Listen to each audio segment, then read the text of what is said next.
एक लड़का जो पैसों के कर्ज में पूरी तरह से फंस जाता है, उसे पैसे चुकाने के लिए अपनी माँ का इंश्योरेंस तोड़ना होगा।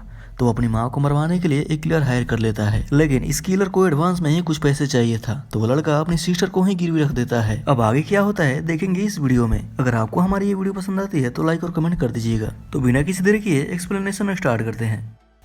मूवी स्टार्ट होती है और हमें हमारा मेन कैरेक्टर जिसका नाम है क्रिस, वो बहुत ही डरा हुआ घर पर भागता हुआ आता है। बाहर बहुत ज्यादा बारिश चल रही थी और उसकी मदर ने उसे घर से निकाल दिया था, तो वो भागता हुआ अपने फादर के पास आ जाता है। क्रिस के फादर ने एक सारला नामक लड़की से शादी कर ली थी और क्रिस के सिस्टर डॉटी भी इनके साथ ही रहती है। सारला पूछती है क्या तुम्हारी मदर ने फिर से तुम्हें घर से निकाल दिया। क्रिस के फादर कहते हैं क्या तुमने फिर से अपनी माँ को मारा, लेकिन क्रिस कहता है कि नहीं, मैंने सिर्फ उसे पुश किया था। क्रिस अपने फादर एंसेल से कहता है कि जल्दी से आप कपड़े पहनो, हमें कहीं बाहर जाना है और एक प्राइवेट चीज पर मुझे कुछ बात करनी है। बाहर जाकर उसने कहा कि मुझे $6000 की जरूरत है। अगर उसने पैसे वो पे नहीं किए तो उसके बॉस उसे मार डालेंगे। एक्चुअल में क्रिस एक ड्रग्स डीलर था और एंसेल भी इतने ज्यादा कभी पैसे देखे नहीं थे, तो उसे वो हेल्प नहीं कर सकते। क्रिस कहता है कि मुझे आप सिर्फ $1000 दे दो और बाकी का इंतजाम मैं कर लूंगा, पर एंसेल के पास इतने भी पैसे नहीं थे। एंसेल पूछते हैं कि आखिर में हुआ क्या। क्रिस कहता है कि मेरे पास ड्रग्स था और मेरी मदर ने उसे चोरी कर ली। मेरी मदर और उसके बॉयफ्रेंड ने मिलकर ये ड्रग्स सेल कर दिया था। अब जितने पैसे उससे अपने बॉस को देने थे, अब उसके पास उतने पैसे नहीं थे। अब इसी वजह से उसने अपने मदर के साथ झगड़ा किया था।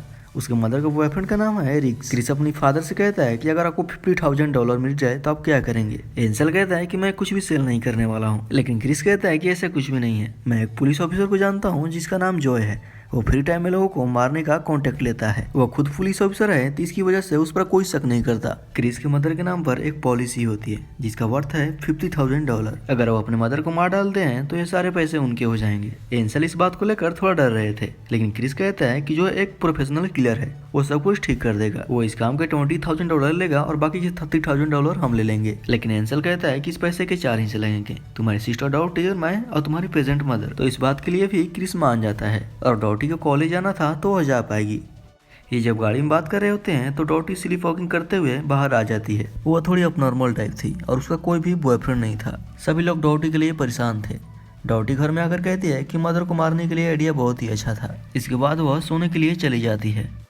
अब आगे की सीन में हमें किलर को इंट्रोड्यूस करवाया जाता है। क्रिस और एंसेल घर के बाहर काम करने के लिए गए थे। डॉटी घर में अकेले ही थी। वो मूवी देखते हुए कराटे की प्रैक्टिस कर रही थी। जो कहता है कि अगर तुम चाहो तो मैं तुम्हें सिखा सकता हूँ। अपनी मीटिंग के बारे में जो है उसने उससे बात की। डॉटी भी उससे बात करने लग जाती है। वो कहती है क्या तुम टीवी में डिटेक्टिव दिखाया जाता है वैसा ही कुछ काम करते हो। जॉय कहता है कि मैं एक्चुअल में डिटेक्टिव हूँ। वो थोड़ा क्यूरियस थी क्या कभी जॉय ने किसी को शूट किया है। जॉय कहता है कि जिन लोगों को मैंने मारा है तुम उन्हें नहीं जानती। जॉय बहुत ही मिस्टीरियस और डेंजरस होता है। थोड़ी देर में क्रिस जॉय के पास कॉल करता है। वो कहता है कि हम जरा काम से बाहर हैं, तुम यहीं पर आकर मुझसे बात करो। वहाँ पर पीछे एक बहुत ही शांत जगह थी जहाँ पर वे लोग बात कर सकते थे। क्रिस कहता है कि मेरी मदर को मारना बहुत ही जरूरी है, पर ये काम मैं नहीं कर सकता। जॉय कहता है कि मुझे इन सब बातों में कोई इंटरेस्ट नहीं है, हम काम की बात करते हैं। मैं जो भी काम करूंगा इसके लिए मुझे $25,000 लगेंगे। लेकिन क्रिस ने सिर्फ $20,000 ही बोला था। एंसेल को थोड़ी प्रॉब्लम थी तो फिर भी वो इस बात के लिए मान जाते हैं, लेकिन जॉय कहता है कि मुझे सारे पैसे एडवांस में ही चाहिए। जॉय कहता है कि तुम तुम्हारी मदर का पूरा शेड्यूल दोगे और उसी हिसाब से मैं उसे मारूंगा। जॉय कहता है कि इस काम में मेरा कुछ रूल्स है। अगर इन्वेस्टिगेशन हुई और पुलिस तुम पर शक करती है और इसमें अगर तुमने मेरा नाम ले लिया तो मैं तुम सब लोगों को मार डालूंगा। अब वो अपना एडवांस मांग रहा था। क्रिस कहता है कि मेरे पास कुछ भी एडवांस नहीं है और एक्चुअल में मदर को मारने के बाद ही हमें पॉलिसी के पैसे मिलेंगे और हम तुम्हें वो पे कर देंगे। लेकिन जॉय कहता है कि मैं इस तरह से काम नहीं करता। इसके बाद वह यहाँ से जाने लग जाता है और बाहर डॉटी खेलते हुए उसने देखा थोड़े समय में जो है डॉटी को लाइक करने लग गया था। वो क्रिस से आकर कहता है कि हम कुछ अलग डील कर सकते हैं। वो कहता है कि जब तक काम नहीं हो जाता तब तक तुम अपनी सिस्टर को मुझे एज ए कोलेटर दे दो। इसके बाद वो यहाँ से चला जाता है। एंसेल कहता है कि हमें उसकी क्या जरूरत है, हम खुद भी ये मर्डर कर सकते हैं। क्रिस कहता है कि हमसे छोटी छोटी चीजें तो होती नहीं है, तो हम मर्डर क्या कर पाएंगे। इन्होंने इस बात पर थोड़ा सा सोचा और फिर दोनों डॉटी को एज ए कोलेटर रखने के लिए मान जाते हैं। इसके बाद हम सारला को देखते हैं। सारला क्रिस की माँ होती है। ये किसी और आदमी के साथ बात कर रही थी और आज रात सारला उस आदमी से मिलने वाली थी और सारला का उस आदमी के साथ अफेयर भी चल रहा था और उस आदमी के पास सारला का न्यूड फोटो भी था। अब सारला से मिलने के लिए डॉटी आ जाती है। सारला को इस प्लान के बारे में पहले से ही मालूम होता है और उसे यह भी मालूम था कि डॉटी को एज ए कोलेटर रखा गया है। और डॉटी से कहती है कि आज शाम हमारे यहाँ गेस्ट आने वाला है और तुम अच्छे से उसके लिए रेडी हो जाना। और वो डॉटी को नया ड्रेस बाय करने के लिए कुछ पैसे देती है।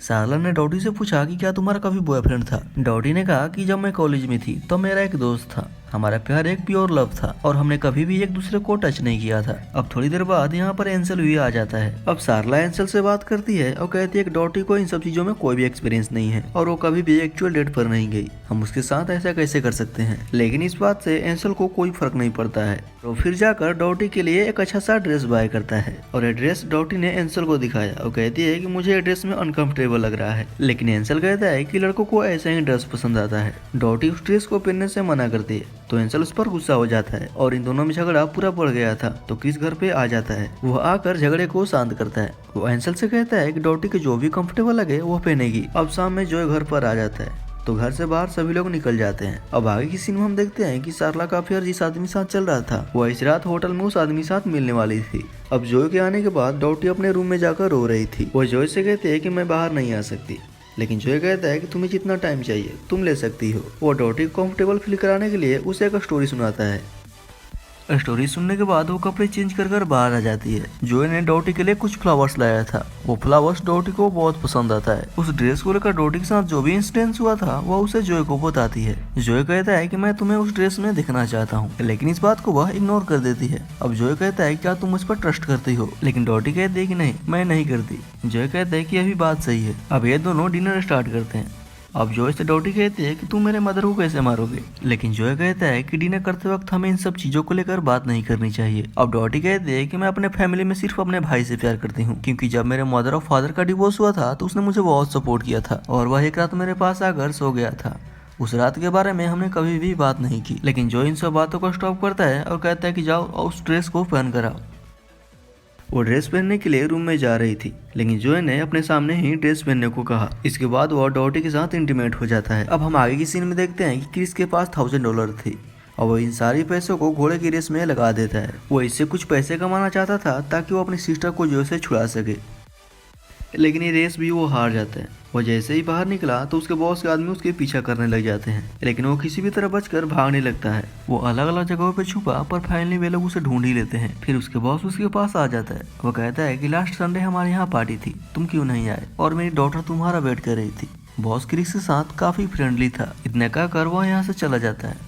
बॉस के जाने के बाद बॉस के आदमी उसे बहुत ही ज्यादा मारते हैं। अब ऐसे ही बुरी हालत में रात को क्रिस घर आता है। सभी लोग उसका ख्याल रखते हैं। अब अगली सुबह जब हुआ तो क्रिस जॉय से मिलने के लिए जाता है।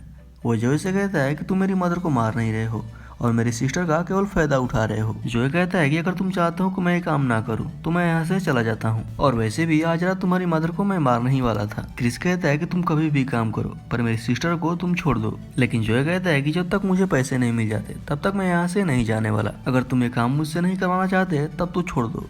लेकिन क्रिस कुछ भी नहीं बोल पाता है, क्योंकि क्रिस को भी इस पैसों की बहुत ज्यादा जरूरत थी। अब पूरे दिन क्रिस इसके बारे में सोचता है। वो जॉय से कहता है कि तुम ये काम मत करो। जॉय ने क्रिस को कहा कि तुम मेरे साथ चलो। जॉय ने डॉटी के साथ जो भी किया था वो क्रिस को बहुत ज्यादा बुरा लग रहा था। क्रिस कहता है कि मुझे अब इन सब चीजों से दूर चले जाना चाहिए, क्योंकि वो अपने सामने अपने बहन को ऐसे नहीं देख सकता था। लेकिन जॉय क्रिस से बात नहीं करता। क्रिस की मदर जहाँ पर काम करती थी उसे वहीं लेकर आता है। जब ये लोग गाड़ी के पास जाते हैं तो जो डिक्की खोलता है। जब डिक्की खुली तो उसमें क्रिस की मदर की डेड बॉडी थी। अब सामने पेट्रोल के टैंक से उसने कुछ पेट्रोल को बाहर निकाल दिया और उसमें वह आग लगा देता है। डेड बॉडी को निकालकर उसने फ्रंट की सीट पर रख दी थी, क्योंकि सबको लगेगा कि यह एक एक्सीडेंटल डेथ थी। अब अगले दिन क्रिस डॉटी के पास आ जाता है। वो डॉटी से कहता है कि तुम्हें सब कुछ पता है कि क्या चल रहा है। अगर मेरे पास कोई अलग चॉइस होती तो मैं वही करता। अब कहानी के आगे हम देखते हैं कि अपनी वाइफ के लॉयर के पास मिलने के लिए गए हुए थे। अब वसीयत पड़ी जाती है। इस बात से एंसल बहुत ज्यादा अपसेट हो जाता है। अब एंसल क्रिस को मारते हुए पूछता है कि पॉलिसी की नॉमिनी डॉटी थी, ये तुमने किसने बताया? लेकिन क्रिस कहता है कि नॉमिनी डॉटी नहीं, यह मदर का बॉयफ्रेंड था और उसी ने ये सब कुछ प्लान किया था। सब लोग क्रिस पर बहुत ज्यादा गुस्सा हो जाते हैं, क्योंकि क्रिस को जॉय के बारे में मदर का बॉयफ्रेंड नहीं बताया था। वो क्रिस को कहता है कि तुम डॉटी को लेकर वहां पर पहुंच जाना।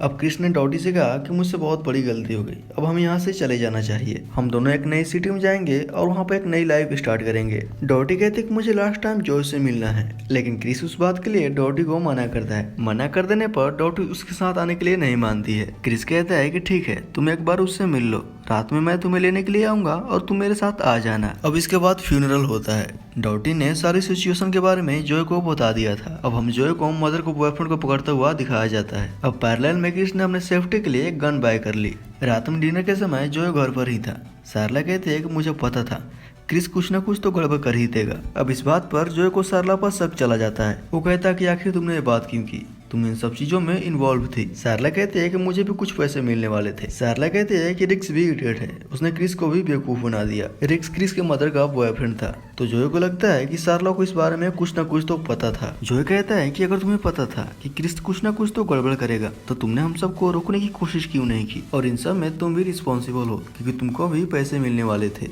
सारला को शायद इस बातों के बारे में पता था। सारला कहती है कि मुझे इस बातों के बारे में कुछ भी नहीं पता है और ये सिर्फ मुझे मेरे मुंह से निकल गया था। जोया कहता है कि तुम्हारे पास क्या प्रूफ है। सारला का अफेयर जिस आदमी के साथ चल रहा था वो आदमी कोई और नहीं बल्कि रिक्स ही था, क्रिस के एक्चुअल मदर का बॉयफ्रेंड। इन दोनों ने मिलकर यह प्लान किया था। जोया ने जब रिक्स को पकड़ा तो सारला और रिक्स की न्यूड फोटो मिल गई थी और सारी चीजें उसने फिगर आउट कर ली थी। जोया वो फोटो एंसल को दिखाता है तो एंसल भी इस बात से बहुत ज्यादा गुस्सा हो जाता है। जोया कहता है कि तुम्हारी वजह से वो पॉलिसी के पैसे नहीं मिल पाए क्योंकि तुम और रिक्स ने मिलकर वो पैसे बांट लिए। दोनों में फाइट हो जाती है। जोय ने रिक्स को मार डाला। अब सारला जोय पर गुस्सा हो जाती है। जोय भी सारला को बहुत मारता है और उसने उसके साथ जबरदस्ती भी की। अब जोय कहता है कि मुझे तुम दोनों की मदद चाहिए क्योंकि आज रात क्रिस आकर मुझे मारने की कोशिश करेगा और वो डॉटी को साथ लेकर जाना चाहता है। जोय बहुत ज्यादा डेंजरस था तो इस बात के लिए एंसल भी मान जाता है। अब जोय ने सारला को सब कुछ बिखरा हुआ था तो ठीक करने के लिए कहा। अब थोड़ी देर बाद क्रिस और डॉटी भी वहाँ पर आ जाते हैं। जोय कहता है कि चलो अब हम सब डिनर करते हैं। वो कहता है कि मेरे काम के मुझे पूरे पैसे नहीं मिले तो डॉटी मेरी हमेशा के लिए हो जाएगी और वैसे भी हम लोग एक दूसरे से प्यार करने लग गए हैं और अब हम शादी भी कर लेंगे। लेकिन क्रिस इस बात के लिए नहीं मानता है। क्रिस इस बात से बहुत ज्यादा गुस्सा हो जाता है। वो डॉटी से कहता है कि तुम जल्दी से अपना सामान पैक करो और हम यहाँ से चले जाएंगे। अब डॉटी दोनों बहुत ज्यादा कंफ्यूज हो जाती है। अब जो और क्रिस आपस में फाइट करने लग जाते हैं। क्रिस ने गन निकाल लिया है। ये दोनों एक दूसरे को बहुत ज्यादा मारते हैं और फाइनली जोय ने क्रिस को मारने ही वाला था। इस काम में एंजल भी जोय का हेल्प कर रहा था और ये सारा चीज डॉटी देख रही होती है। वो काफी ज्यादा डिस्टर्ब हो जाती है। उसने गुस्से में गन उठाकर इधर उधर चलाने लग जाती है। तभी सभी लोग स्टॉप हो जाते हैं। उसने गुस्से में क्रिस और अपने फादर को मार डालती है क्योंकि उन्हीं की वजह से ये सब हुआ था, क्योंकि उन दोनों ने डॉटी का सौदा किया था तो इसी वजह से उसने उनसे बदला लिया। फाइनली वो जोय से कहती है कि मैं प्रेग्नेंट हूँ। पर ये बात कहकर उसने गन का ट्रिगर दबा दिया। उसने रियलाइज किया कि जोय ने भी सिर्फ उसका फायदा उठाया। सिर्फ सारला बची थी पर उसे भी वो मार डालेगी। लेकिन जब वो जोय को मारती है तभी मूवी एंड हो जाती है। डॉटी जैसी भी थी पर वो स्मार्ट थी और अपना ख्याल रख सकती थी। लोगों ने उसे जिस तरह से यूज किया यह बात उसे थोड़ी सी भी अच्छी नहीं लगती और फाइनली वो अपना बदला ले लेती है। अगर आपको ये वीडियो अच्छा लगा तो लाइक और कमेंट कर दीजिएगा।